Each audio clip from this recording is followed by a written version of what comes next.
নমস্কার, আপনাদের সঙ্গে রয়েছে আমি সৌমিতা। আপনাদের সবাইকে স্বাগত জানাচ্ছি অ্যাক্সলেপিয়া হেলথ ইউটিউব চ্যানেলে। অ্যাক্সলেপিয়া হেলথ ইউটিউব চ্যানেল মানে আপনারা জানেন আমরা স্বাস্থ্য সংক্রান্ত বিভিন্ন বিষয় নিয়ে আলোচনা করি। আজকে আমরা যে বিষয়টি নিয়ে আলোচনা করব সেই সমস্যাটার নাম হচ্ছে সায়াটিকার ব্যথা। এবার অনেকেই ভাবেন যে কোমরে ব্যথা হচ্ছে মানেই বোধহয় সায়াটিকার পেন, কিন্তু সত্যিই কি তাই? নাকি সায়াটিকা হওয়ার পিছনে কোনো নির্দিষ্ট কারণ থাকে? তবে শুধুমাত্রই কি কোমরে ব্যথা মানেই সায়াটিকা, নাকি অন্য কোনো জায়গায় ব্যথা হলেও সেটা সায়াটিকা পেনের কারণ হতে পারে? সেই সমস্ত বিষয় নিয়ে আমাদের আজকের আলোচনা। আর ট্রিটমেন্ট প্রসিডিওর কি রয়েছে সেটাও আমি সৌমিতা আজকে আপনাদেরকে জানাবো।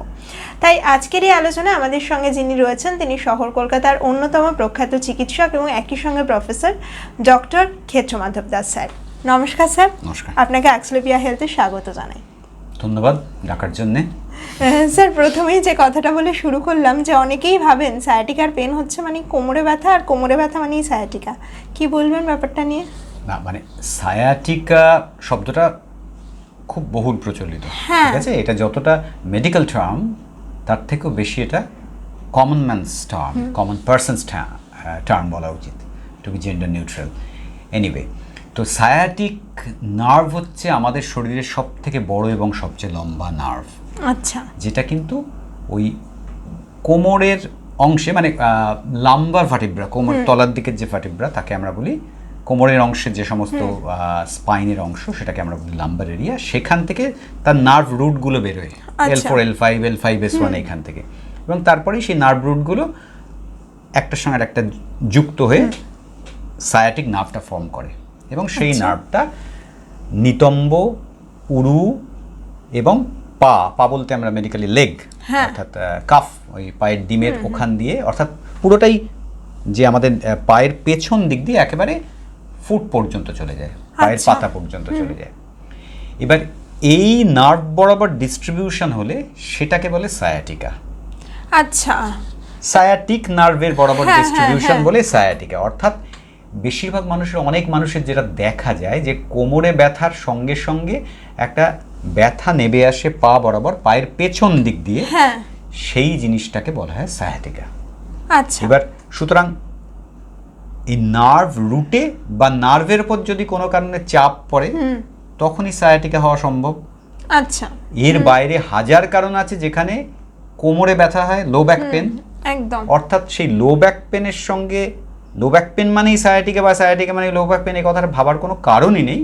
কারণ লো ব্যাক পেন অনেক রকম হয়, যাতে এরকম রেডিয়েটিং পেন, অর্থাৎ নিজ ওপর থেকে পায়ের দিকে নেমে আসে যে ব্যথা, সেরকম নেই। সেই সমস্ত পেনগুলো তো এমনি লো ব্যাক পেন, সেগুলোর সঙ্গে সায়াটিকার কোনো সম্পর্কই নেই। আর যে ব্যথাগুলো কোমরের ব্যথা নেবে আসে, বা কোমরে ব্যথা হয়তো কারুর ক্ষেত্রে কোমরে ব্যথা থাকে না, শুধুই ওই পা বরাবর ব্যথা নেবে আসে। পা বরাবর বলাটাও ঠিক নয় পুরোপুরি, পায়ের পেছন দিক বরাবর। আচ্ছা। আরো অন্যান্য রেডিয়েটিং পেন হতে পারে যেটা পায়ের পাশের দিক, অর্থাৎ সাইডের দিক, বাইরের দিক বরাবর নাবে। কোনোটা হিপ জয়েন্ট থেকে একদম হাঁটু পর্যন্ত নাবে, থাইয়ের ভেতরের দিক দিয়ে, সেগুলো কিন্তু সায়াটিকা নয়, সেগুলো সায়াটিক নার্ভের কম্প্রেশনের জন্য হয় না। অর্থাৎ কোমরে ব্যথা সেটা যখন পায়ের পেছন বরাবর নেমে আসে তখনই সেটা সায়াটিকা। আচ্ছা, তাহলে দর্শকদের উদ্দেশ্যে এবার বলবো যে সায়াটিকার পেন অ্যাকচুয়ালি কি সেটা কিন্তু স্যার খুব সুন্দরভাবে বুঝিয়ে দিলেন। স্যার, এবার একটুখানি বলুন যে সায়াটিকার পেনটা কেন হয়? যেটা আগের আমার উত্তরটার মধ্যে কিছুটা লুকিয়ে আছে, উত্তরটা সেটা হচ্ছে ওই যে বললাম নার্ভ রুটগুলো ওখান থেকে বেরোয়। তাহলে ওই নার্ভ রুটের ওপর কোনো কারণে যদি চাপ পড়ে, বা নার্ভটা তৈরি হয়ে যাওয়ার পর নিচে যদি কোনো কারণে চাপ পড়ে, তখনই সায়াটিকার সিমটমগুলো হবে। এটা একটা সিমটম। এবার ওপরে নার্ভ রুটে চাপটা পড়ে কি করে? তার সব থেকে কমন কারণ, যেটা বইয়েও লেখা আছে এভিডেন্স বেসড, সেটা হচ্ছে সবার খুব প্রিয় জিনিস, সবাই ওটার কথা প্রথমে ভাবে, ওজন বৃদ্ধি, ডিস্ক প্রোল্যাপস। না, আচ্ছা, ডিস্ক প্রোল্যাপস ওই যে বলছিলাম যে ওই ইন্টারভার্টিব্রাল ডিস্ক, ভার্টিব্রার মধ্যে একটা ছোট্ট নরম জিনিস থাকে, টিস্যু, যেটা শক অ্যাবজর্ব করার কাজ করে। সেইটার বাইরের দিকে একটা শক্ত, একটু রিলেটিভলি শক্ত একটা আবরণ থাকে, যেটাকে বলি একটা রিংয়ের মতো, যাকে আমরা বলি অ্যানুলাস ফাইব্রোসিস। আর তার ভেতরে একটা তলতলে জেলির মতো জিনিস থাকে, যাকে আমরা বলি নিউক্লিয়াস পালপোসাস, সেটাই মূলত ওই কুশনিং এফেক্টটাকে বজায় রাখে। আর চারধারে এটা থাকে কেন, যাতে ওই জিনিসটা বাইরে না বেরিয়ে যায়। একদম। এবার ডিজেনারেশনের জন্য অথবা চোট আঘাতের জন্য অথবা ভুল পদ্ধতিতে কিছু করার জন্য, অ্যাকিউট টিয়ার হওয়ার জন্য ওই বাইরের ওই রিংটা যখন কোনো অংশ ছিঁড়ে যায় তখন ওখান থেকে ভেতর দিয়ে ডিস্কটা বেরিয়ে আসে। আচ্ছা। অথবা বাইরের রিংটা কোনো কারণে দুর্বল হয়ে গেলে রিং শুদ্ধ ওই ভেতরের তলতলে জিনিসটা বেরিয়ে আসে। এবং সেটা বললাম ওই ডিজেনারেশনের জন্য হতে পারে, যেমন অ্যাকিউটলি কোনো ট্রমা থেকে হতে পারে, ইনজুরি থেকে হতে পারে।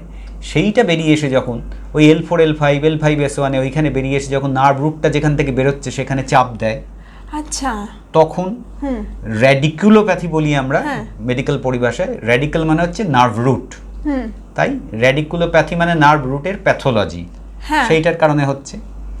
মূলত এইটাই হয়। এর বাইরে যদি স্পাইনাল ক্যানাল স্টেনোসিস হয়, অর্থাৎ স্পাইনাল ক্যানাল মানে আমাদের মেরুদণ্ডের ভেতর দিয়ে যে ক্যানালটা দিয়ে স্পাইনাল কর্ড যায় এবং স্পাইনাল কর্ডটা একটা লেভেলে শেষ হয়ে যায়, শেষ হয়ে যাওয়ার পর নার্ভের গোছা যাকে আমরা কর্ডা ইকুইনা বলি সেটা ওখান দিয়েই পাস্ট হয়। সেইখানে যদি স্টেনোসড হয়ে যায়, চাপ তৈরি হয়, মানে জায়গাটা ছোট হয়ে গেল ক্যানালটা, তখন সেই চাপের জন্য ওখানে হতে পারে সমস্যা হতে পারে। আর একটা কারণ আছে, সেটা হচ্ছে যখন ওই সায়াটিক নার্ভটা আমাদের পেলভিস দিয়ে নাবছে, নিতম্ব দিয়ে আসছে, নিতম্বে একটা পেশি আছে তার নাম হচ্ছে পিরিফর্মিস, ছোট্ট একটা পেশি but short and stout muscle, যেটা নিচে দিয়ে সায়াটিক নার্ভ এভাবে যায় হুক করে। এই পেশিটার গন্ডগোল হলে, এই পেশিটার সমস্যা হয়ে গেলে, টাইট হয়ে গেলে, শর্ট হয়ে গেলে, ইনফ্ল্যামড হলে তখন সে সায়াটিক নার্ভকে ইরিটেট করে। আচ্ছা, একে বলে পিরিফর্মিস সিনড্রোম। এই একটা রোগ হচ্ছে, এটা হচ্ছে মানে খুব একটা হাইলাইটেড নয় এবং এই রোগটা খুব আন্ডার ডায়াগনোসড রোগ। আচ্ছা, এটা বেশিরভাগ বইয়ে লেখা আছে যে সায়াটিকার 5-6% পিরিফর্মিস সিনড্রোমের জন্য হয়, কিন্তু এখন একের পর এক যারা এইগুলো নিয়ে কাজ করেন তাদের যে স্টাডিগুলো দেখা যাচ্ছে 22-23-40% পর্যন্ত এই নিয়ে হয়। আমার ব্যক্তিগত অভিজ্ঞতা যদি বলতে হয় তাহলে আমি বলবো যে বহু মানুষের আমি দেখেছি, আমার পেশেন্টদের ক্ষেত্রে 50%-এরও বেশি পিরিফর্মিস সিনড্রোমে ভোগেন। আচ্ছা, এটার কোনো এমআরআই বা পেট স্ক্যান কোনো কিছু করে সেভাবে ধরা পড়ে না, এটা একটা ক্লিনিক্যাল ডায়াগনোসিস। এবং যেহেতু আজকের যুগে খুব দুঃখজনক হলে ঘটনা এই যে ক্লিনিক্যাল ডায়াগনোসিসের থেকে আমরা শুধুমাত্র ইনভেস্টিগেশনের দিকে চলে যাচ্ছি, অনেকেই যাই, এটা একটা কমন প্র্যাকটিস হয়ে গেছে। সেই জন্য এই রোগটা আরও বেশি ওভারলুকড হচ্ছে, আরও বেশি মানে ব্রাত্য থেকে যাচ্ছে, ধামাচাপা। আমার এমন পেশেন্টও আছেন যার দুবার দুটো সার্জারি হয়েছে, একবার L4 L5 একবার L5 S1 মাইক্রোডিস্কেক্টমি। প্রত্যেকবারই তিনি বলেছেন আমার ওটা যায়নি, কিন্তু তাও সেই রোগটা ডায়াগনোসড হয়নি। আচ্ছা, তারপরে তাকে আমি দেখি এবং তার পিরিফর্মিস সিনড্রোম ডায়াগনোসড হয়, সেইটা চিকিৎসা করে কিন্তু তার ওটা চলে গেছে। আচ্ছা, এই গল্পটা বলছি এটা আমার কৃতিত্ব জাহির করার জন্য না, গল্পটা বলছি বাস্তব অভিজ্ঞতা এবং এটা বোঝা দরকার সবার। এইটা জানা দরকার, যেহেতু এটার অতটা গ্ল্যামার নেই। এমআরআই করলাম সঙ্গে সঙ্গে, পেশেন্টরাও তো প্রচণ্ড উত্তেজিত। কারোর যদি একটা ডিস্ক প্রোল্যাপস পাওয়া যায়, এবং ডিস্ক প্রোল্যাপস নয় সামান্য একটুখানি প্রোল্যাপস, যেটা লিখে দিয়েছে এমআরআইয়ে যে থেকাল স্যাকের ওপর ইন্ডেন্টেশন, সাংঘাতিক সেটা নিয়ে আমার থেকাল স্যাকের ওপর ইন্ডেন্টেশন, যেন বিরাট গর্বের ব্যাপার। ওটা নিয়ে ভাবার কিছু নেই। থেকাল স্যাক মানে হচ্ছে বাইরের একটা ফ্লুইড ফিল্ড জায়গা যার মধ্যে দিয়ে স্পাইনাল কর্ডটা নাবে বা কর্ডা ইকুইনা নাবে। ওইখানে চাপ পড়লে আপনারও কিছু যায় আসে না, আমারও কিছু যায় আসে না, আপনার লাম্বার স্পাইনেরও কিছু যায় আসে না, ব্যথাটা আপনার অন্য কারণে হচ্ছে। কিন্তু ওই যে এমআরআই এটা বেশ আপগ্রেডেড ব্যাপার। কিন্তু এটা তো পিরিফর্মিস সিনড্রোম, এটা তো অত বড় সড়ো কিছু পাবে না। ক্লিনিক্যালি টেস্ট করে এখানে ব্যথা, এখানে ও আচ্ছা এই জন্য হচ্ছে, এটা কেউ খুব একটা কনভিন্সড নয়, না চিকিৎসকরা না রোগীরা। যাই হোক, কিন্তু সত্যি ঘটনা হচ্ছে পিরিফর্মিস সিনড্রোম একটা খুব কমন ঘটনা এই সায়াটিক সিনড্রোমটা তৈরি করার জন্য, সায়াটিকের জন্য।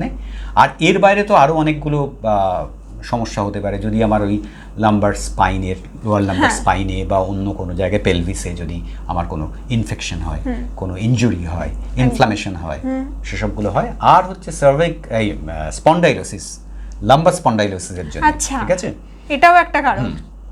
লাম্বার স্পন্ডাইলোসিসের কারণে যদি কারোর অস্টিওফাইট হয়, অর্থাৎ বোন গ্রোথ হয় অনেক সময় স্পিকিউল, সেই বোন গ্রোথটা, বোন স্পটটা যদি ওই নার্ভ রুটকে ইরিটেট করে তখনও হবে। অর্থাৎ এইগুলো হচ্ছে মূলত কাজ। মূলত ওই লাম্বার এরিয়ার প্রবলেমের জন্য, আর নিচে এই এক জায়গায় নিচের বাটাকে জন্য। পিরিফর্মিসের জন্য। এই একদম। হচ্ছে কারণ সায়াটিকার।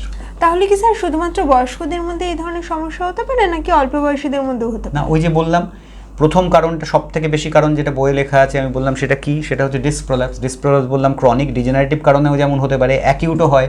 অ্যাকিউট অনেক সময় হয় ইনজুরিতে হয়, ব্যাড পশ্চারের জন্য হয়, একদম। হঠাৎ করে কিছু কাজ করতে গেলে হয়। ইয়াং ইন্ডিভিজুয়াল সকালবেলা উঠে ব্রাশ করতে গেছে তার হয়েছে, সেটা হচ্ছে আচ্ছা। আমি বেশি চাপ দিচ্ছি বলে। ওই যে কোনো কারণেই যদি এমনি ডিজেনারেশন হোক, ডিজেনারেশন যেমন একটা কারণ বয়স্কদের হয়, তেমনি অন্যান্য কারণেও আমাদের ওই চারপাশের পেশি, চারপাশের হাড় তার অসাম্যের জন্যে ওর উপর বেশি চাপ পড়তে পারে। হ্যাঁ, বা ওই সব কারণে অনেক দিন যদি ক্রনিক হয় তাহলে অল্প বয়সেও ডিজেনারেশন হতে পারে, ডিজেনারেশন স্টার্ট হতে পারে। সুতরাং সেখান থেকে হঠাৎ করে ডিসপ্রোল্যাপস হতে পারে। অ্যাকিউট অ্যানুলার টিয়ার আমি যেটা বললাম হঠাৎ করে হয়, হ্যাঁ। ওই জিনিসটা ছিঁড়ে যায়, ছিঁড়ে গিয়ে বেরিয়ে আসে। সেটা তো কম বয়সীদের মধ্যেই, বেশি বয়সীতে তো অ্যাকিউট অ্যানুলার আচ্ছা। টিয়ার সেভাবে হয় না। মানে অল্প বয়সী হোক বা বেশি বয়সী হোক, হতে পারে। যে কোনো কারণেই হতে কারণগুলো পারে। একটু একটু আলাদা হ্যাঁ, হয়। কারণগুলো একটু একটু আলাদা। আচ্ছা স্যার, এবার একটা কথা বলুন যে মানে মানুষ তো সাধারণত সায়াটিকার পেনটাকে ওই কোমর থেকে পা দিয়ে ঝিনঝিন করছে ব্যথা এইভাবেই বলে থাকেন, এটা ছাড়া কি আর অন্য কোনো উপসর্গ রয়েছে?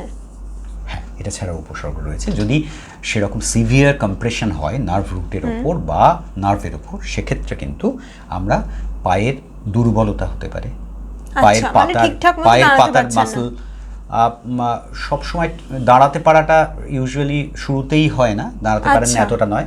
পায়ের বুড়ো আঙুলটা তুলতে পারেন না, বা সেগুলো তো সবসময় আমরা পরীক্ষা করে দেখি, সবাই তো দেখেন না, অনেকের পা থেকে চটি খুলে যায়, বা হাঁটতে একটু অসুবিধা হচ্ছে, ঠিকভাবে আমি পাটা ফেলতে Grip পারছি না, পাচ্ছেন গ্রিপ না। পাচ্ছেন না, পায়ে জোর পাচ্ছেন না, যখন আমি গোড়ালিটাকে তুলছি হাঁটার সময়, সেই সমস্যা হয়। পায়ে একটা নামনেস হয়, অর্থাৎ অসাড় অসাড় ভাব, ঠিক আছে। আর যদি খুব বেশি সমস্যা হয় অনেক ক্ষেত্রে, তখন যদি খুব সিভিয়ার হয় সেক্ষেত্রে পেচ্ছাপ পায়খানা ধরে রাখতে অসুবিধে হতে পারে, আচ্ছা। যেটাকে ইনকন্টিনেন্স অফ ইউরিন বা ইনকন্টিনেন্স অফ স্টুল বলি। তো এই জিনিসগুলো যদি হয়, সেটা কিন্তু মানে রেড ফ্ল্যাগ সাইন, সেগুলোর হ্যাঁ, ক্ষেত্রে কিন্তু একদমই তাই। ইমিডিয়েটলি সার্জারি করা দরকার। যদি কারোর এই কারণে incontinence of স্টুল, incontinence of urine হয়, তাহলে কিন্তু আচ্ছা। সেটা তাহলে সেটা কারোর এই আজকে শুনলাম আর একটা ইউটিউব চ্যানেল চালিয়ে শুনি, ওখানে কে কি বলেছে বলার দরকার নেই। যদি দেখা যায় আমার এরকম সায়াটিক হ্যাঁ। টাইপের এই রোগ রয়েছে প্রবলেমগুলো এবং তার হচ্ছে। সঙ্গে এটা হঠাৎ করে ডেভেলপ করেছে, এটা বলে শুরুতেই হয়, শেষের দিকে খুব একটা ক্রনিক ক্ষেত্রে এগুলো খুব একটা হয় না। হলে কিন্তু তখন এটা ওটা করে একে ডেকে জিজ্ঞেস করে হ্যাঁ। সময় নষ্ট করার দরকার নেই, সরাসরি আপনার চিকিৎসকের পরামর্শ নিয়ে হসপিটালে চলে যান, একদমই তাই। সেটাকে এমার্জেন্সি সার্জারি করতে হয় সেক্ষেত্রে। দর্শকদের উদ্দেশ্যে বলবো যে কোনোভাবেই কিন্তু অন্য কারোর মুখ থেকে শুনে বা কোনোভাবে ওষুধের দোকানে গিয়ে কোনো একটা মেডিসিন নিয়ে নিলাম, এই জিনিসগুলো একেবারেই করবেন না, তাহলে কিন্তু হিতে বিপরীত হয়ে যাবে। স্যার যে উপসর্গগুলোর কথা বললেন, সেই উপসর্গগুলো যদি কখনো কোনোভাবে আপনার মধ্যে দেখা যায়, তাহলে অবশ্যই কিন্তু আপনারা বিশেষজ্ঞের সঙ্গে পরামর্শ নেবেন। বিশেষজ্ঞের সঙ্গে পরামর্শ নেওয়ার জন্য আপনারা সরাসরি স্ক্রিনে দেওয়া টেলিমেডিসিনের নাম্বারে আমাদেরকে কল করতে পারবেন, আপনারা সরাসরি স্যারের সঙ্গে যোগাযোগ করতে পারবেন। আর স্বাস্থ্য সংক্রান্ত যে কোনো ধরনের গুরুত্বপূর্ণ আপডেট পেতে কিন্তু আপনারা অবশ্যই ফলো করবেন অ্যাক্সলেপিয়া হেলথের ফেসবুক পেজ এবং একই সঙ্গে ইউটিউব চ্যানেল এবং হোয়াটসঅ্যাপ চ্যানেল। আমরা আবার আলোচনায় ফিরছি স্যার। স্যার, এবার একটা বিষয় বলবেন যে এই যে আপনি সার্জারির কথা বললেন, সবার ক্ষেত্রেই কি সার্জারির দরকার পড়ে? এমনটা তো নয়। নয়, একেবারেই নয়। হ্যাঁ, এই যদি র্যাডিকুলোপ্যাথি হয়, পিরিফর্মিস সিনড্রোমে প্রথমত, পিরিফর্মিস সিনড্রোমের ক্ষেত্রে সার্জারি 1%-এরও লাগে না। আচ্ছা। এবং সেটাও লাগে যাদের অ্যাকিউট পিরিফর্মিস হয়, অর্থাৎ হঠাৎ করে ট্রমা বা তাকে ট্রমা থেকে হয়, তাদের ক্ষেত্রেই লাগে। আদারওয়াইজ 1%-এরও কম ক্ষেত্রে সার্জারি লাগে। বেশিরভাগ ক্ষেত্রে ইনিশিয়ালি একদম শুরুতে ওই অ্যান্টি ইনফ্লামেটরি, মাসেল আচ্ছা। রিল্যাক্সেন্ট, নিউরোজেনিক পেনের মেডিসিন, তারপরে থেরাপিউটিক এক্সারসাইজ, আচ্ছা। এবং তার সঙ্গে কিছু ফিজিওথেরাপিউটিক মোডালিটি, অর্থাৎ ইউএসটিটিউট, এই ধরনের জিনিস। আমি এখন একটা ডিটেলস যাচ্ছি না। আর তারপরে ফিজিওথেরাপি একটা হেল্পফুল প্রসেস। ফিজিওথেরাপিউটিক মোডালিটি, যে থেরাপিউটিক এক্সারসাইজ বলছি, সেটাও ফিজিওথেরাপির পার্ট। আচ্ছা। গোটা জিনিসটা নন ফার্মাকোলজিক থেরাপির পার্ট, তার কতগুলো ভাগ। আর তারপরে দরকার হলে মিনিমালি ইনভেসিভ প্রসিডিওর, আচ্ছা, ঠিক আছে, যেটা লোকাল অ্যানাস্থেসিয়া দিয়েই করা যায়, মিনিমালি ইনভেসিভ প্রসিডিওর, ওই পিরিফর্মিস ব্লক, ঠিক আছে। আচ্ছা, এরপরে 1%-এরও কমের সার্জারি লাগে। আচ্ছা আর যদি ওপরের কথা বলি, অর্থাৎ ওই ডিস্ক প্রোল্যাপস পাইয়ে, সেগুলো কিন্তু সবার জন্য লাগে সার্জারি তা তো নয়। উল্টে বেশিরভাগ মানুষের ক্ষেত্রেই প্রায় 80%, মোর দ্যান 80%-এর ক্ষেত্রেই নন সার্জিক্যাল ট্রিটমেন্ট, অর্থাৎ ফার্মাকোলজিক আর নন ফার্মাকোলজিক, ওষুধ দিয়ে আর ওষুধ ছাড়া। সেই ওষুধ ছাড়ার মধ্যে আবার ওষুধ দিয়ে কি কি আমি বলে দিয়েছি, muscle relaxant, pain medicines, inflammation, anti inflammatory, neuropathic পেনের মেডিসিন, ঠিক আছে। আর তার সঙ্গে সঙ্গে নন ফার্মাকোলজিক থেরাপি, সেক্ষেত্রেও পশ্চার মেইনটেনেন্স একটা ট্রিটমেন্ট। এটা মনে রাখতে হবে, ডায়াবেটিসের চিকিৎসা শুরু হয় কোথা থেকে? ডায়াবেটিসের চিকিৎসা শুরু হয় ক্যালোরি রেস্ট্রিকশন থেকে এবং দৈনিক হাঁটা চলা, এক্সারসাইজ, তারপরে ওষুধ। এক্ষেত্রেও কিন্তু পশ্চার মেইনটেনেন্স আগে আসছে, এবং তারপরে থেরাপিউটিক এক্সারসাইজ, কিছু ফিজিওথেরাপিউটিক মোডালিটি, মিনিমালি ইনভেসিভ প্রসিডিওরস যেমন সিলেক্টিভ নার্ভ রুট ব্লক ইত্যাদি, এবং তারপরেও খুব কম পার্সেন্টের ক্ষেত্রেই ওই যে বললাম মোর দ্যান 80% হচ্ছে সার্জারি লাগে না। আচ্ছা, ঠিক আছে, এবং ইন্ডিকেটর নয় সেভাবেই বলা আছে। তারপরে তাদের ক্ষেত্রে সার্জারি লাগবে। আচ্ছা, আর ওই যে বললাম যদি ওই কোনো কারণে যদি ওই জিনিসগুলো থাকে রেড ফ্ল্যাগ, তখন কিন্তু ওই রেড ফ্ল্যাগ থাকা মানে 100% সার্জারি। আরও দুটো রেড ফ্ল্যাগ আছে, হঠাৎ করে কারোর পায়ে মোটর উইকনেস চলে এলো, অর্থাৎ হঠাৎ করে আসে একদম নাড়াতে পারছে না, এই দুটো। আর এই তিনটে ইন্ডিকেশন তো বলেই দিলাম। আর 4 নম্বর ইন্ডিকেশন, যদি নন সার্জিক্যাল চিকিৎসা করতে করতেও 12 সপ্তাহ পরেও কোনো লাভ হলো না, পারসিস্ট করছে, তখন একবার সার্জারি করতে হবে। আচ্ছা, যাদের সার্জারি করা হলো বা যাদের সার্জারি করলেন, তাদেরকে ভবিষ্যতে কি কি বিষয় মাথায় রাখতে হবে? সার্জারি করা হলো যাদের, তাদের ক্ষেত্রে ইমিডিয়েট তো কতগুলো সার্জারির পরে পোস্ট সার্জিক্যাল রেস্ট্রিকশনস থাকে, ঠিক আছে। আবার সেই রেস্ট্রিকশনসও এখন কিন্তু আগেকার দিনের মতো ওই একদম শুয়ে থাকে। অনেকের ধারণা যে সার্জারি হয়েছে মানে নিজের মনেও হয়, আবার সবাইকে দেখানোর জন্য আমি তো এই তো সার্জারি হয়েছে, একটু সহানুভূতি পেয়ে শুয়েই আছি, না। এখনও ওই অ্যাবসলিউট বেড রেস্টের ব্যাপার নেই। এমনকি সার্জারি করার ডে 0 থেকেই এখন তার কিছু কিছু থেরাপিউটিক এক্সারসাইজ দেওয়া হয় পিঠে, যেটা নড়াচড়া না করে দেওয়া যায়। আচ্ছা, আর নড়াচড়াও শুরু করা হয় পরের দিন থেকেই বা ডে 2 থেকেই। আচ্ছা, সুতরাং রেস্টটা হচ্ছে রিলেটিভ রেস্ট। কিছু কিছু মুভমেন্ট তাকে করতে বারণ করা হয়, কিন্তু তার বাইরে কিছু কিছু জিনিস তাকে ডেফিনেটলি করতে বলা হয়, আর অনেকগুলো ক্ষেত্রে তার কোনো বারণ থাকে না।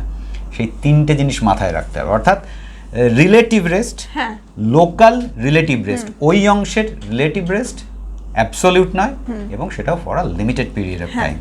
এবং এই যে তারপরে পোস্ট সার্জিক্যাল রিহ্যাবিলিটেশনটা, সেটাও শুরু হয় কিন্তু সার্জারির পর মুহূর্ত থেকেই। আচ্ছা, ঠিক আছে, এবং সেটা গ্র্যাজুয়াল ডেফিনেটলি রিহ্যাবিলিটেশন। এমন রিহ্যাবিলিটেশন তো করা হয় না যেটা ওই জায়গাটাকেই আরো ডিস্টেবিলাইজ করে দেয়, আনস্টেবিলাইজ করে দেয়, তা তো নয়। সেটাকে মেনটেন করার জন্য করা হয়, এবং এই রিহ্যাবিলিটেশন প্রসেসটা কিন্তু বহুদিন চলে in a form of non-pharmacologic therapy, mainly in the form of therapeutic exercise and posture maintenance, এবং তার লাইফ লং কিছু কিছু রেস্ট্রিকশনস থেকে যায়, যে রেস্ট্রিকশনসগুলো কিন্তু যাদের সার্জারি হয়নি বা যাদের এই রোগটাই হয়নি তাদের ক্ষেত্রেও মেনে চলা উচিত।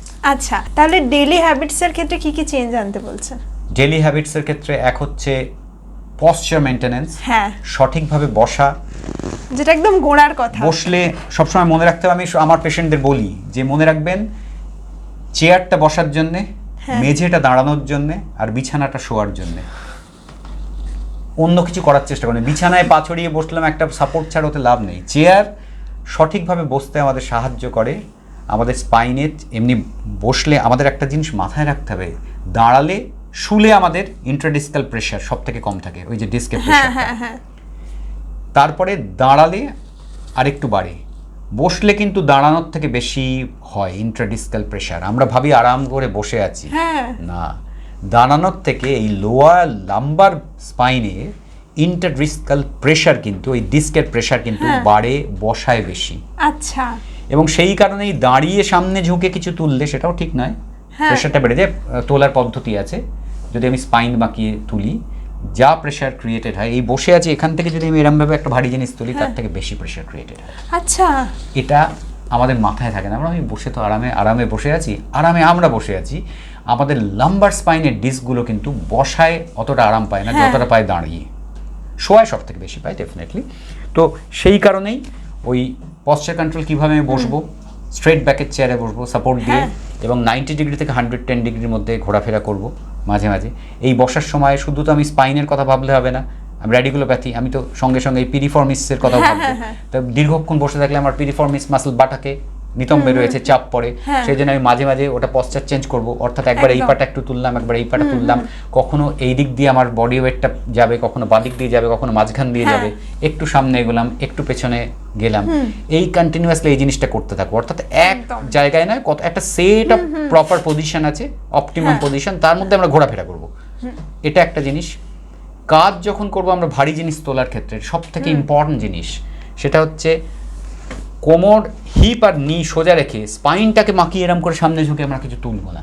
আচ্ছা, যেটা সবসময় ভুল করে থাকি আমরা। স্পাইনটাকে যথাসম্ভব সোজা রেখে হিপ আর নিটাকে ভেঙে, অর্থাৎ হাঁটু ভেঙে এবং হিপটাকে ভেঙে, অর্থাৎ একটা হাঁটু আমি একটু এগিয়ে দিলাম, একটা পা একটা পেছিয়ে রাখলাম, রেখে এইভাবে সোজা বসলাম, বসে পেটের যতটা কাছাকাছি সম্ভব জিনিসটা এইভাবে তুলবো। হ্যাঁ, এবার আবার সেই এক ব্যাপার, আমি যদি টুইস্টিং মুভমেন্ট করব না ভারী জিনিস নিয়ে, আমি এই তোলার পর যদি ওখানে রাখতে হয় এরকম ভাবে রেখে দিলাম না, তাতে পুরোটাই ঘুরে যাবে, দরকার হলে এন মাস ঘুরবো রোবটের মতো ঘুরে রাখবো। এই জিনিসটা মেনটেন করা খুব জরুরি, এবং একই সঙ্গে প্রপার নিউট্রিশন দরকার, প্রপার স্লিপ দরকার, এবং এবং যেটা দরকার সেটা হচ্ছে রেগুলার এক্সারসাইজ। রেগুলার এক্সারসাইজ করলে কিন্তু আমার এই সমস্ত পেশি, এই পেশিগুলো, এই সফট টিস্যুগুলো, এই হাড়গুলো সব কিছুই অপটিমাম একটা জায়গায় থাকবে, যাতে হঠাৎ করে এই ইন্ট্রাডিসকাল প্রেশার বেড়ে গিয়ে এইসব রোগ তৈরি হবে না। একদমই তাই। দর্শকদের উদ্দেশ্যে বলবো যে স্যার কিন্তু খুব সুন্দরভাবে আজকে এই বিষয়টা নিয়ে আলোচনা করলেন যে আমরা সায়াটিকার পেন কেন হয়, এই পেনটা হলে কীভাবে ট্রিটমেন্ট করা হয়, সেই সমস্ত বিষয় নিয়েও যেমন আলোচনা হলো, ঠিক তেমনভাবে অনুষ্ঠানের শেষের দিকে স্যার কিন্তু খুব গুরুত্বপূর্ণ 3টি কথা বললেন যে আমরা ডেইলি লাইফে আমাদের লাইফস্টাইলটাকে কীভাবে চেঞ্জ করব, এবং একই সঙ্গে ভীষণভাবে স্যার যে বিষয়টার উপর গুরুত্ব দিলেন সেটা হচ্ছে পশ্চার মেনটেন করা। ওটাই কিন্তু একেবারে সমস্ত সমস্যা সমাধানের মূল বিষয়। তাই পশ্চারটা সবসময় নিজে ঠিকঠাকভাবে মেনটেন করুন। আপনি যে পেশার সঙ্গে যুক্ত হয়ে থাকুন না কেন, সেই পেশার অনুযায়ী কিন্তু আপনার নিজের পশ্চারকে সবসময় ঠিকঠাক রাখতে হবে। সকলে সুস্থ থাকুন, ভালো থাকুন, নিজের লাইফস্টাইলটাকে সবসময় ব্যালেন্স করার চেষ্টা করুন। আর যে কোনো ধরনের স্বাস্থ্য সংক্রান্ত সমস্যা হলে অবশ্যই কিন্তু বিশেষজ্ঞের পরামর্শ নেবেন। যে কোনো ধরনের সমস্যা হলে আপনার অ্যাক্সলেপিয়া হেলথের টেলিমেডিসিনের নাম্বারে যোগাযোগ করতে পারবেন। একই সঙ্গে টিম অ্যাক্সলেপিয়া সবসময় রয়েছে আপনাদের পাশে। আর যারা যারা এখনও পর্যন্ত ইউটিউব চ্যানেলটা সাবস্ক্রাইব করেননি তারা অবশ্যই সাবস্ক্রাইব করে পাশে থাকা বেল বাটনে ক্লিক করে দেবেন। সকলে ভালো থাকুন, সুস্থ থাকুন, দেখা হবে আবার পরের কোনো এপিসোডে। আজকের মতো বিদায় নিচ্ছি, নমস্কার। অস্ক্লেপিয়া হেলথে রয়েছেন নানা ক্ষেত্রের বিশেষজ্ঞ ডাক্তার, যারা আপনার সমস্ত চিকিৎসা ঘটিত সমস্যার সমাধান করে দেবেন অনলাইন। মাত্র কয়েকটি ক্লিকে বুক করে ফেলুন ডাক্তারের অ্যাপয়েন্টমেন্ট। ডাউনলোড করুন অস্ক্লেপিয়া হেলথ। ভালো থেকো।